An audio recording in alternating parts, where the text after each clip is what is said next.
I cannot believe how fast WandaVision seems to be moving and flying past us all. And yet, the more we learn, the more questions and theories we all seem to have.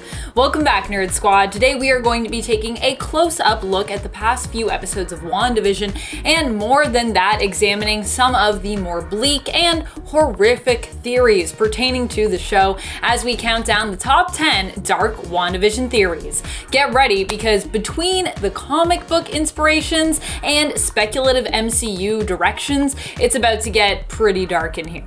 Alright, let's get counting. Number 10, S.W.O.R.D? In the comics, S.W.O.R.D stands for Sentient World Observation and Response Department. However, in the MCU, it's been revealed to stand for Sentient Weapon Observation and Response Division. Well, this was speculated to have been the name before Episode 4 was released due to the appearance of that version of the acronym on a Topps card. The name actually would not appear until Episode 4 in the show. Just thought I would clarify those two names and where they're from, as on my S.W.O.R.D list, where I talk mostly about the comics, many people felt the need to correct me. And I know that the MCU has a different acronym, so just so y'all know. But the question is more why? Why is the acronym different?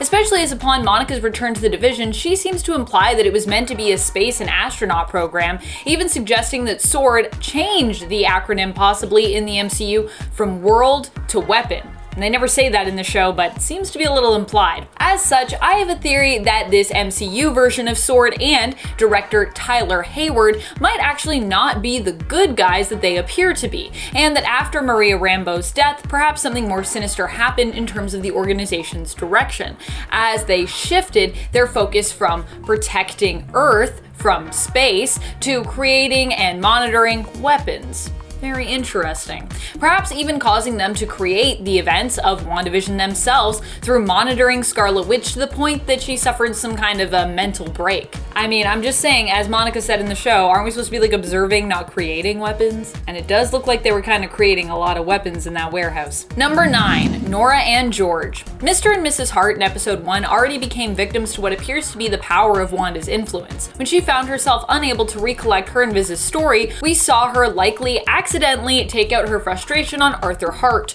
causing him to choke and causing his wife Mrs. Hart to kind of be stuck in a really creepy loop.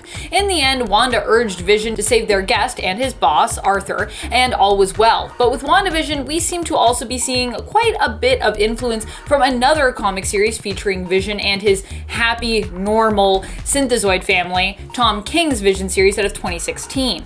If the show continues along this path, it definitely won't be good for their neighbors, as in issue 1 of the series, we learned that two neighbors who paid them a visit, Nora and George, who kind of show some similarities to Mr. and Mrs. Hart in my opinion, ended up being killed by a member of the Vision family, who set their house on fire while they were asleep. Yikes! Sounds like the Harts, who we later learn are actually Sharon and Todd Davis from the main reality, got lucky in episode 1. At least they didn't get set on fire. Number 8, AIM. While the Beekeeper was explained in episode 4 of WandaVision, I'm still not entirely convinced that AIM won't be appearing at some point in WandaVision. AIM has been hinted at across board in the MCU and also has been quite present in the Marvel games, Marvel Strike Force, as well as Square Enix's new Marvel's Avengers.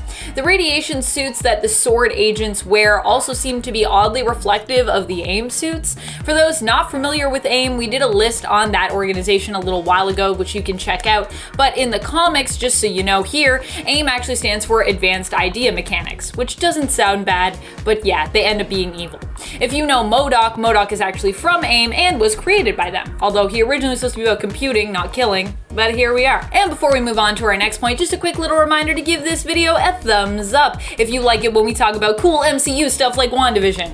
I know I like it. Number 7, AGATHA HARKNESS. A powerful witch in the comics, many believe that Agnes in the show is in fact none other than Agatha Harkness in disguise. You'll also notice that in episode 4 of the show, she was never mentioned as being any of the residents of Westview who actually were missing people that had been sucked into the show within the show that is also known as WandaVision. WandaVision in WandaVision.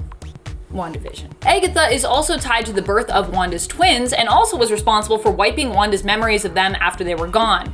Agatha also did not stop Mephisto from reclaiming the fragments of his soul, which were actually used to create the children. So yeah, sounds pretty bad if she's here. Gonna be pretty evil. Number 6, Mephisto.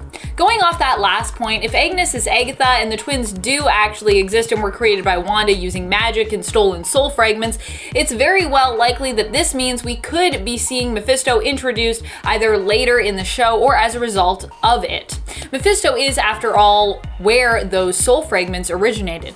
For those who are unfamiliar, Mephisto is a powerful demon who is often thought of as Marvel's version of the devil. Although with Damon Hellstrom existing, it's kind of implied that Damon's father, not Mephisto, is actually Satan himself. So like the devil. All in all, I think just there are lots of demons who claim to be the one and only devil. But in Marvel, in fact, there are multiple demons who rule various dimensions belonging to hell. So there is no real, devil. Just a lot of demons. Number 5, Zombie Vision. Near the end of episode 2 and during episode 3, we got a bit of a peek at what could really be going on with Vision, and it appears that Wanda could potentially be reanimating Vision's dead corpse and projecting memories and illusions onto him in order to make him appear and act like he was still alive.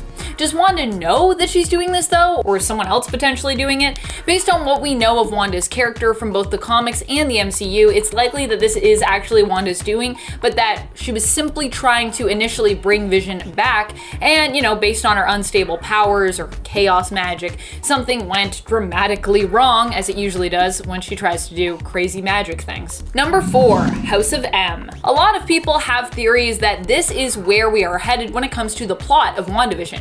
That this entire reality is all a fabrication of Wanda's because she had a psychotic break and refused to accept reality. While I definitely think there is inspiration from House of M that the show is taking from, I sincerely hope it isn't quite as cut and dry as all that, and that there is more going on. While fans also have theories about how WandaVision will end, many of us, myself included, believe that instead of Wanda getting rid of mutants, she will bring them into the world.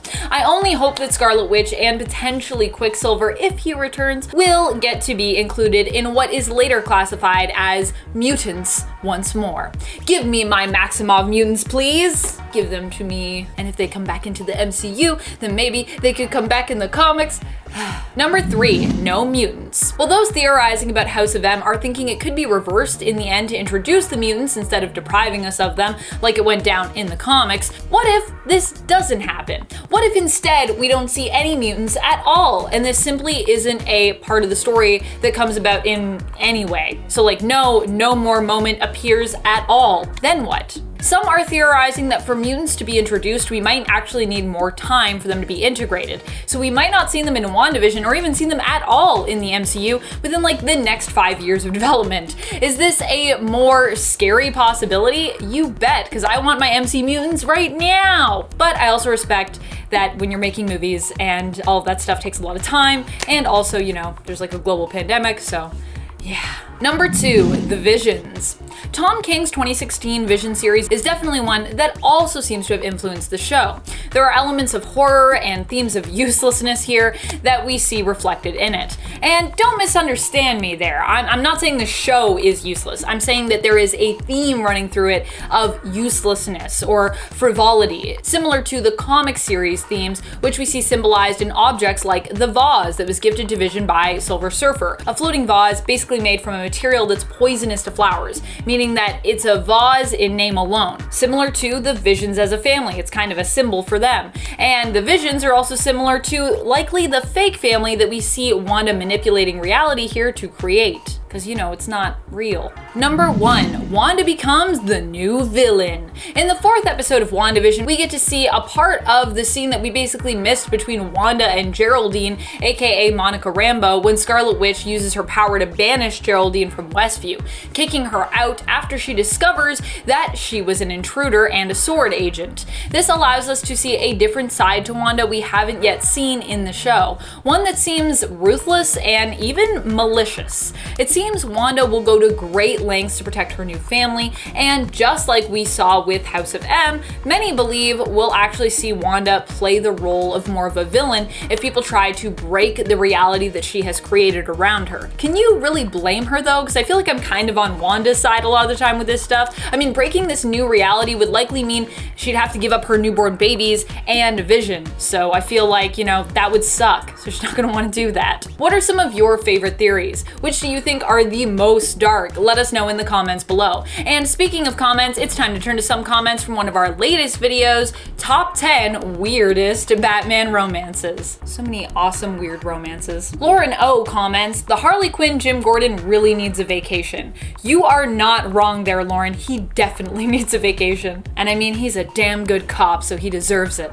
Danny GH writes, OMG, I love the way Amanda narrates the plot. I really like this channel, but the way Amanda does it is such a plus. Thank you so much, Amanda. Please narrate all of the videos. Heh but thank you so much. I do my best, and I'm glad that you enjoy my ridiculous narration. Thank you for that comment. And that's all the time we have for comments today. Be sure to comment below for a chance to have your thoughts and feels shouted out in a future video. This has been Top 10 Nerd, and I'm your host, Amanda McKnight, reminding you to stay nerdy, YouTube.